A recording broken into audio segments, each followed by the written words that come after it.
उत्तम अति उत्तम सुंदरी विवाह करनी मते तुमको कहीं मते कहीं नुह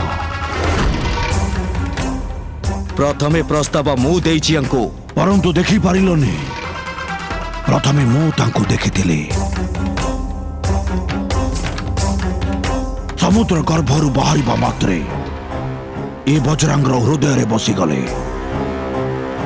प्रभु नारी को तो सम्मान करबा आवश्यक एमाने तो केते अनुचित व्यवहार करूचंती तांको साथी रे। एहा अवसर मनंक पई मन मध्यरे थिबा कामनार प्रतीक गरुड़ जे पर्यंत ए कामना उपरे से माने नियंत्रण न पाइछंती से पर्यंत ना ए विवाद मिंटिबो आउ ना ही देवी लक्ष्मी प्रकट हेबे गरुड़।